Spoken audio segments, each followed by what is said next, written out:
Maksudnya yang mestinya merupakan hak Allah Subhanahu wa taala, tapi dia mendahului Allah. Faharamtu alaihi jannah, maka saya mengharamkan baginya untuk masuk ke dalam syurga, kata Rasulullah sallallahu alaihi wasallam. Kemudian dalam riwayat yang lain Rasulullah sallallahu alaihi wasallam bersabda, "Kana fi man kana qablakum rajulun bihi jurh, fajazi' fa akhadha sikinan fa hazza biha yadahu fama raka'a ad-dam hatta mat. Faqala Allah, badarani 'abdi bi nafsihi haramtu 'alaihi al-jannah." Rasulullah sallallahu alaihi wasallam bersabda, ada di antara sebelum kalian seorang lelaki yang memiliki penyakit. Maka dia mengambil sebilah pisau dan dia menikam dirinya dengan pisau tersebut, dan darahnya belum kering dan dia telah mati. Dengan apa yang dia lakukan, maka Allah Subhanahu wa taala mengatakan, "Badarani 'abdi bi nafsihi haramtu 'alaihi al-jannah." Sesungguhnya hambaku itu telah mendahuluiku, kata Allah, maka saya telah mengharamkan syurga baginya. Baik. Dan kalau tidak salah, angka bunuh diri yang paling tinggi di dunia ini adalah di Jepang. Ya, padahal kalau dari sisi mati ya, kemakmuran barangkali dari sisi zahir, maka Jepang itu termasuk unggul. Ya, tetapi angka bunuh diri banyak terjadi di sana. Ini menunjukkan kepada kita, ikhwan, pentingnya al-iman, keimanan, dan samarah atau buah keimanan adalah al-istislam, berserah diri dengan ketentuan Allah Subhanahu wa ta'ala. Kemudian dosa berikutnya yang diremehkan oleh banyak manusia adalah taghyiru khalqillah, merubah ciptaan Allah Subhanahu wa ta'ala. Di antara dosa besar adalah merubah ciptaan Allah Subhanahu wa ta'ala, yang dengannya Allah Azza wa Jalla menciptakan orang tersebut. Dan ini disebutkan oleh Iblis alaihi laknatullah, salah satu di antara senjatanya untuk menyesatkan anak cucu Adam, sebagaimana disebutkan oleh Allah di dalam Al-Quran surah An-Nisa ayat 119 sampai 120. Allah berfirman yang menyebutkan perkataan Iblis alaihi laknatullah, "Walau dhillannahum," sungguh saya akan menyesatkan mereka. Jadi Iblis alaihi laknatullah itu telah memproklamirkan dirinya dan telah menyatakan perang dengan anak cucu Adam.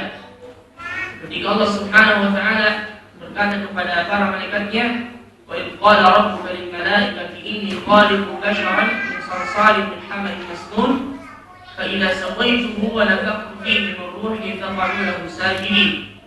Fasajada al-malaikatu kulluhum, seluruh malaikat itu bersujud. Kemudian Allah mengatakan, "Ila iblis," kecuali iblis, "aba yakuna ma'as sajidin." Allah kemudian bertanya, "Ya iblis, ma laka alla takuna ma'as sajidin?" Mengapa engkau tidak ikut sujud bersama dengan mereka yang sujud? Dia mengatakan, "Lam akun li asjuda li basharin khalaqtahu min salsalin min hamain masnun." Saya sama sekali tidak akan bersujud kepada seseorang yang engkau ciptakan dari tanah. Allah mengatakan, "Qala fakhruj minha fa innaka rajim." Keluarlah dari surga, sesungguhnya engkau adalah terkutuk. Wa inna 'alaika al-la'nata ila yaumiddin, engkau akan mendapatkan laknat sampai hari kiamat. Kemudian syaitan atau iblis meminta kepada Allah, "Qala rabbi fa'anzirni ila yaumi yub'atsun." Ya Allah, takutkanlah umurku sampai hari kiamat. Allah mengatakan, "Innaka minal munzirin," engkau termasuk orang yang ditangguhkan umurnya, kata Allah Subhanahu wa ta'ala. Kemudian dia mengatakan, "Rabbi bima aghwaytani la uzayyinanna lahum fil ardh." Ya Allah, karena engkau telah menyesatkan aku, telah memvonis bahwa saya ini terlaknat, maka sungguh-sungguh saya akan menyesatkan anak cucu Adam dengan berbagai macam cara. Dan di antara senjata iblis, sebagaimana dalam ayat ini dalam surah An-Nisa, "Walau dhillannahum," sungguh-sungguh saya akan menyesatkan mereka. Di sini menggunakan lafaz atau uslub at-ta'kid dengan menggunakan lam at-ta'kid. Walau udkhilannahum, dan nun bertasydid, berbaris tasydid atau syiddah. Ini menunjukkan penegasan di atas penegasan.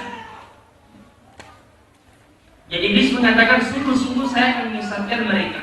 Walau umanniyannahum, dan saya akan meniupkan angan-angan kosong pada diri mereka. Nah, ini senjata iblis, taswif, seperti menunda-nunda taubat atau menunda-nunda untuk beramal saleh. Ini adalah senjata iblis alaihi la'natullah. Makanya ikhwan, kalau jiwa kita sudah membisikkan dengan sebuah kebaikan, segera laksanakan. Segera laksanakan. Jangan ditunda-tunda. Baik, karena taswif, menunda-nunda adalah merupakan senjata syaitan. Misalnya kalau kita di rumah ada bisikan untuk mengaji, segera lakukan. Ada bisikan untuk melaksanakan salat sunnah misalnya, segera lakukan. Jangan ditunda-tunda.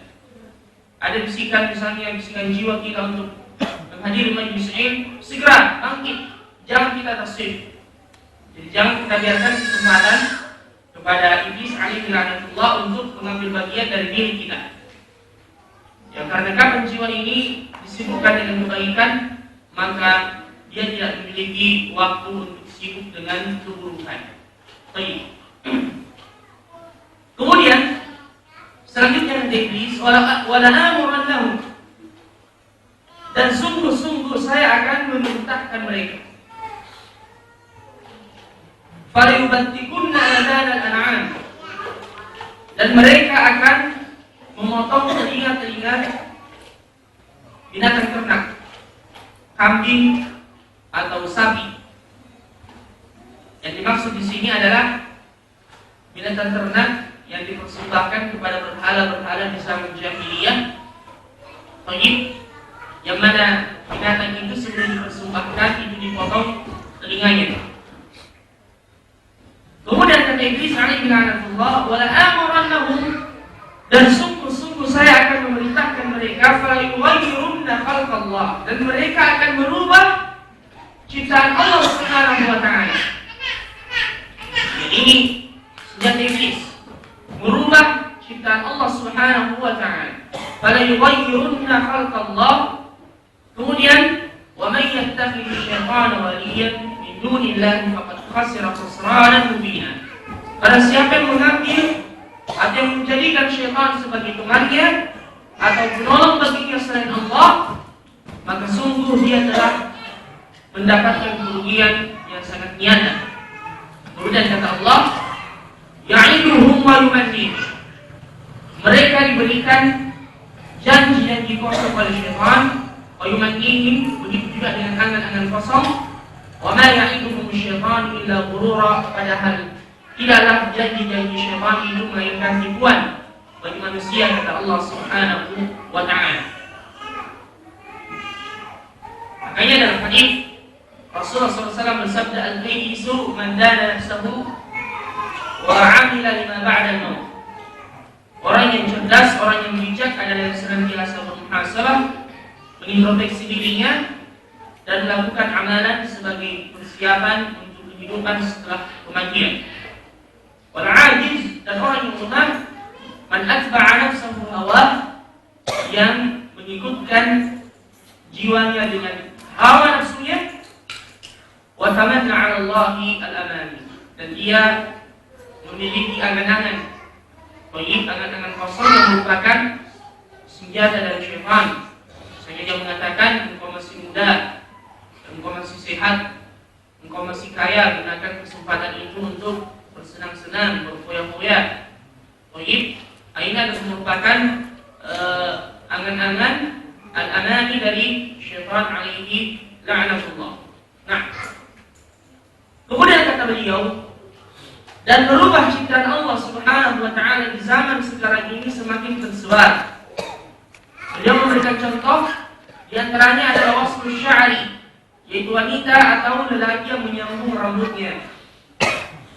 Baik, sebagaimana hadis Rasulullah SAW yang menyebutkan tentang dilaknatnya orang-orang yang melakukan perbuatan yang seperti ini.